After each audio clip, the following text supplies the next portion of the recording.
When we said what the type of age variable is, Python said that it's an integer. Now, how many types of numbers are there? Well, in Python, there are three types of numbers: integer, float, and complex numbers. So these are the only three types of numbers possible in basic Python variables. Now, we have seen examples of age equal to 23, that's an integer. Now, an integer cannot have decimals. Like, for example, weight. Weight can have decimals, right? So I am 102.5 pounds or 75 kilos or 75.5 kilos or 0.3 kilos. So an integer and float are different in that an integer cannot have decimals while a float can have decimals. We don't most of the time use complex numbers, so this is very rarely used. Probably if you go back to your math classes, you can understand what complex numbers are. So an example is 2 plus 3j.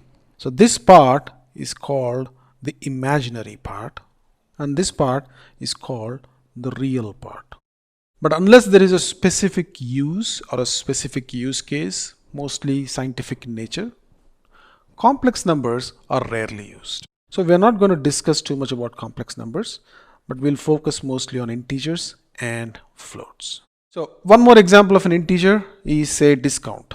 So typically you'll have a discount of 30% or 35% or 50%. You typically don't see discounts of 30.5%. Technically it's possible, but you don't. Now, how big can an integer get? If you are used to the C language or any other primitive languages, for example, if you say age, and then you have to prepend it with int age equal to 24, this is in C language.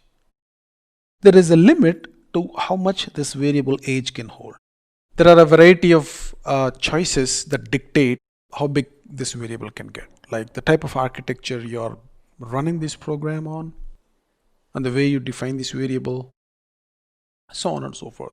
But in Python, since you don't specify that it's an integer, it is interpreted by Python as an integer. There is no limit on the size of the variable, meaning, for example, this is just 2 digits, right? 2 digits, 2 and 4. What about an integer that's huge, like 24 billion?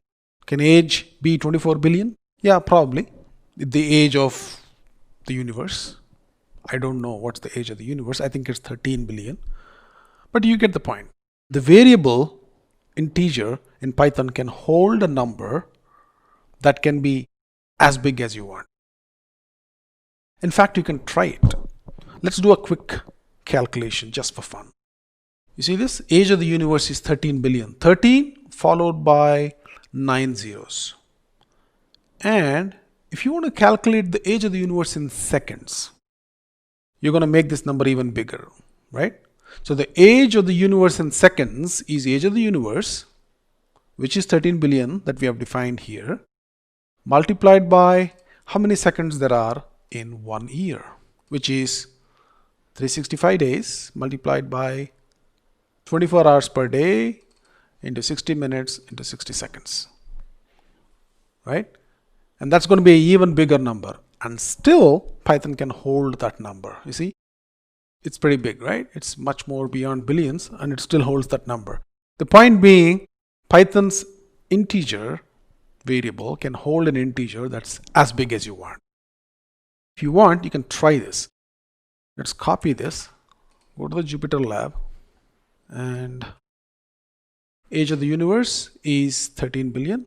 Now, you can use this variable in another variable. So we are creating another variable, age universe underscore seconds, to indicate that this is going to contain the age of the universe in seconds, equals, we're going to use the previous variable that we have already defined, age underscore universe, and then multiply that by 365 days, and each day has 24 hours, and each hour has 60 minutes, and each minute has 60 seconds, right?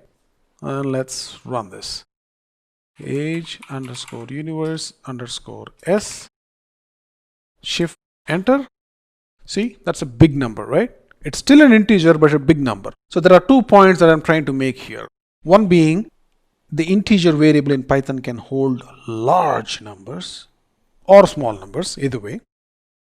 And the second point being you can use one variable to compute something else. For example, we have declared one variable here called the age of the universe. And then we are using that variable and then doing some other calculation to store it in another variable. We'll see more examples as we go forward, but I just want a glimpse of how to manipulate variables. Alright, now let's do something. Let's again calculate the age of the universe in months. Now when you divide the age of the universe by 12, you get the number of months, right? Age of the universe in years divided by 12 will give you the number of months. So the age of the universe is 13 billion. And then what we're going to do is age of the universe in months equals age of the universe divided by 12. Right?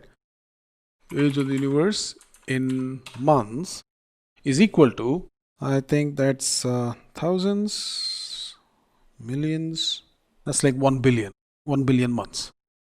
Now you see that this has a decimal component, .33333, right? What kind of a variable is this variable now? The one that you have obtained after dividing the age of the universe by 12. Now this was an integer and you have divided that by 12, and what did it result in? It resulted in a number that has decimals. Now what kind of a variable is that? Type of age underscore universe underscore m. Shift enter, and you see that's a float. Python has automatically created that variable as a float, and it has done it because it knows that when you divide an integer by another number, it will result in a float. So a floating point number is something that has decimals in it. Now what if you did something like this? It does not necessarily have to result in decimals. Python does that conversion automatically. So the point I'm trying to make is, for example, the age of the universe was 13 billion, right? 13 billion. What if you divided this by 13? So it will not result in any decimals. It will result in a whole number, right? Let's do a shift enter or play. And then it resulted in a whole number, but Python has added a .0. Why? Because when you divide a number by a number, one integer by another integer, one integer by a float, the resulting number could be either an integer or a float. And since we have left it to Python to decide what it's supposed to be, we didn't explicitly declare this as either an integer or a float. When you divide a number by a number, automatically the result or the resultant variable is going to be implicitly declared by Python as float. And that's why you see a .0 here, because it's not required, right? When you divide 13 billion by 13, you get a whole number. But since Python doesn't know what the result is going to be, it has declared it as a float. So even though it does not have decimals, Python has certain rules by which variables has to be defined. Now just to complete things, let's also declare this complex number. So the way a complex number is declared is something like this. So when you say v equals 1 plus 2j, 1 being the real part and 2j being the imaginary part. Now if you type in type of v, shift enter, Python knows that it's a complex number. It's just because of this additional imaginary part. But if that was not there and did a shift enter again, v equal to 1, now if you say type of v, that will be an int. So based on the way you define your data, your variable type will automatically be declared by Python. And that's why Python is called as a dynamically typed language. Meaning you don't have to tell Python what kind of a variable it is. It will automatically interpret it.